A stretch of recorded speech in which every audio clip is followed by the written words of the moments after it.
Hello పిల్లలు, welcome to అనగనగా. పిల్లలు, ఈరోజు మన కథలోకి వెళ్ళిపోదాం. అనగనగా ఒక దట్టమైన అడవి ఉండేది.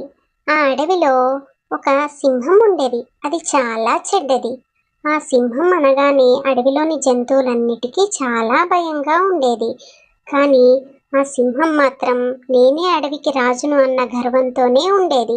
సింహం వస్తుంది అన్న మాట వినగానే అడవిలోని జంతువులన్నీ ఎక్కడికక్కడే పారిపోతూ ఉండేవి. అయితే ఇలాంటి సింహానికి ఒక మంత్రి కూడా ఉన్నాడు. ఆ మంత్రి ఎవరో కాదు, ఆ చెడు చిరుత.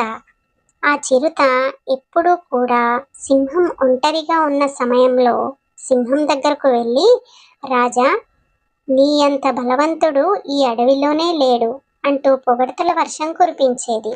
నీకు ఈరోజు అడవిలో బాగా బలిసిన ఒక జంతువుని చూశాను, అది నువ్వు ఆరగించు రాజా అంటూ ఉండేది.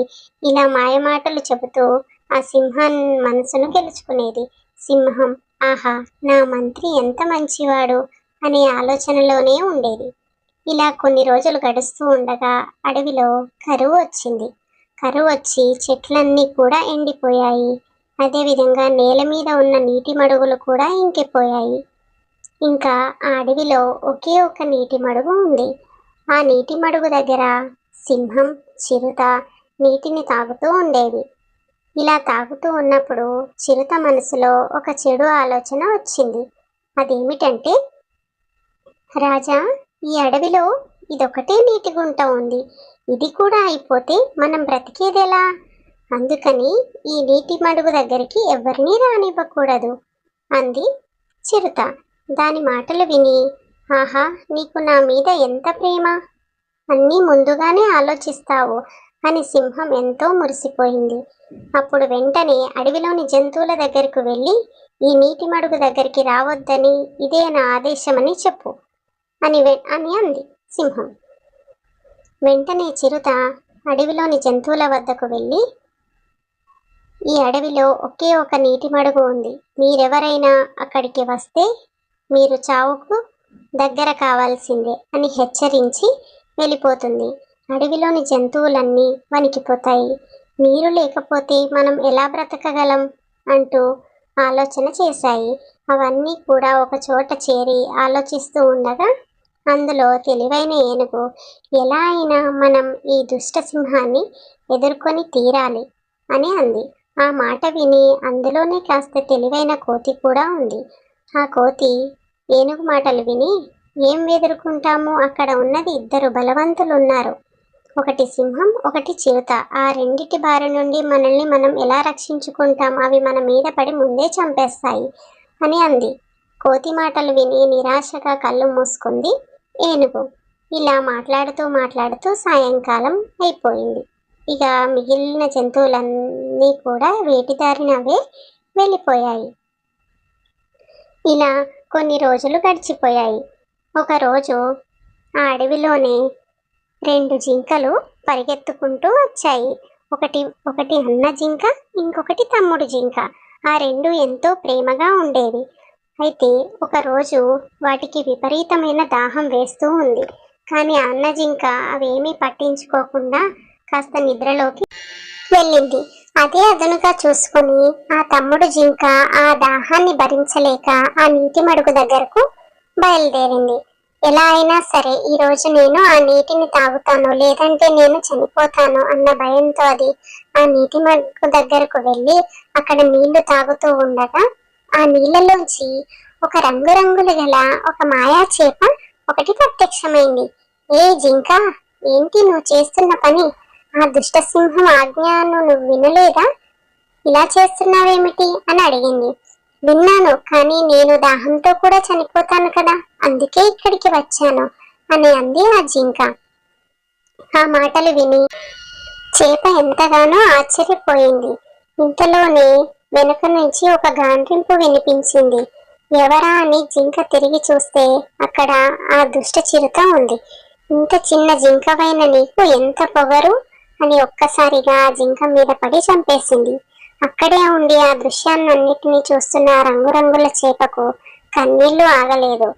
ఇదే దృశ్యాన్ని అక్కడే చెట్టు మీద ఉన్న ఆ కోతి కూడా గమనిస్తూ ఉంది. ఈ విషయాన్ని పరుగు పరుగున వెళ్ళి తన అన్న జింకకు చెప్పింది ఆ కోతి. వెంటనే అన్న జింక పరుగు పరుగున ఆ నీటి మడుగు దగ్గరకు వచ్చి శవమై ఉన్న తన తమ్ముణ్ణి చూసి ఎంతో రోధించాడు.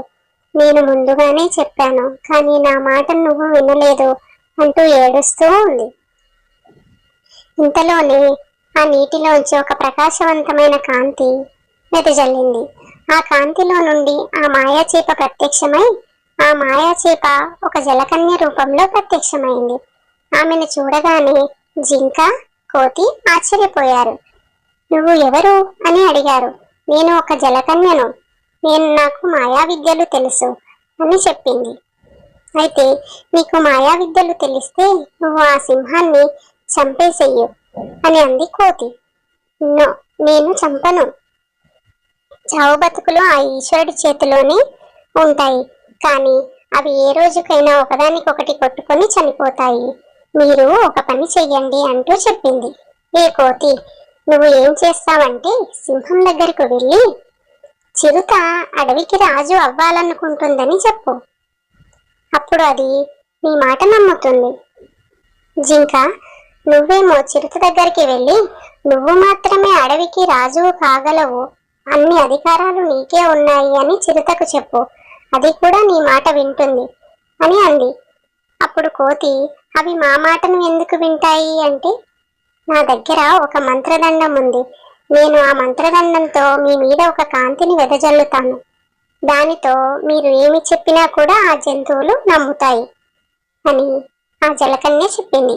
ఆ జలకన్య చెప్పిన విధంగానే కోతి, జింక ఆ సింహం, చిరుత దగ్గరకు వెళ్ళి ఈ విధంగా చెప్పాయి. అప్పుడు ఆ రెండూ నమ్మి ఒకదానికొకటి ఎదురుపడ్డాయి. సింహం చిరుతను చూడగానే, ఎంత పొగరు, నీవు ఈ అడవికి రాజు అవుతావా అనంది. నేను అడవికి రాజును అయితే నీకేంటి, అన్ని అధికారాలు నాకే ఉన్నాయి అంటూ చిరుత జవాబిచ్చింది. దీనితో అవి రెండు ఒకదానికొకటి కోట్లాడుతూ లాస్ట్కి చనిపోయాయి. అవి చనిపోగానే కోతి, జింక ఎంతో సంతోషపడ్డాయి. ఈ విషయాన్ని అడవిలోని జంతువులన్నిటికీ కూడా చెప్పాయి. అడవిలోని జంతువులు కూడా ఎంతో సంతోషించాయి. తమకు ఇంత మేలు చేసిన జలకన్యను కలుద్దామని ఆ నీటి మడుగు దగ్గరకు వెళ్ళారు. అప్పుడు కోతి జలకన్యతో ఇలా అంది. నీ వల్లనే మేము ఈ ఆపద నుండి బయటపడ్డాము జలకన్య అంది. అప్పుడు జలకన్య, లేదు లేదు, మీరు మీ తెలివిని, ధైర్యాన్ని ఉపయోగించి బయటపడ్డారు. నేను కేవలం సలహా మాత్రమే ఇచ్చాను అంది. కాబట్టి పిల్లలు, మీకు అర్థమైందా? ఏదైనా ఆపద వచ్చినప్పుడు భయపడకుండా నిదానంగా ఆలోచించి ఆ సమస్య నుంచి బయటపడాలి. ఓకేనా? మీకు ఈ వీడియో కనుక నచ్చితే ఒక లైక్ చేసి, షేర్ చేసి మన ఛానల్ని సబ్స్క్రైబ్ చేసుకోండి. Thank you for watching.